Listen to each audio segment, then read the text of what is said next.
In today's video, I'm going to teach you how to sell a covered call on Robinhood. By the end, you'll understand exactly how to place a covered call trade and what to look out for along the way. First, make sure you're set up to trade options on Robinhood at the right level. Open the app and confirm that your account has Level 2 options approval.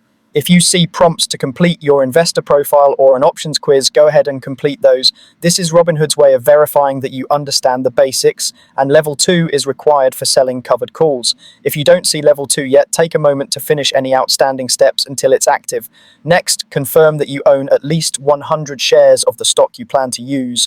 One options contract controls 100 shares, so you need those shares in your account to cover the call you're selling. Those shares act as collateral. Keep in mind, if you're assigned, you may be obligated to sell them at the strike price you choose, so this strategy is best used on a stock you're comfortable potentially selling.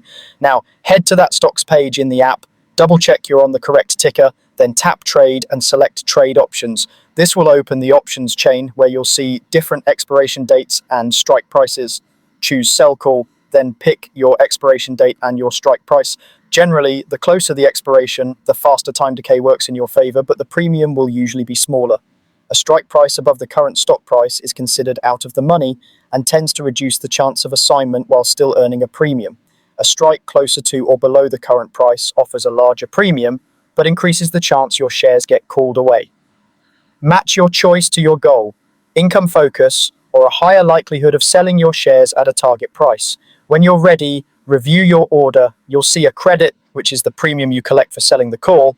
You can set a limit price to control the minimum premium you're willing to accept. Double check the contract details, expiration, strike, and the quantity, usually one contract per 100 shares. Then swipe up to submit. Once it fills, you've sold a covered call. Your shares will be held as collateral until the option expires or is otherwise resolved.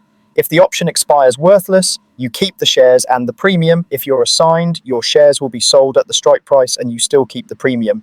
As always, monitor the position and be mindful of early assignment risk, especially around key events.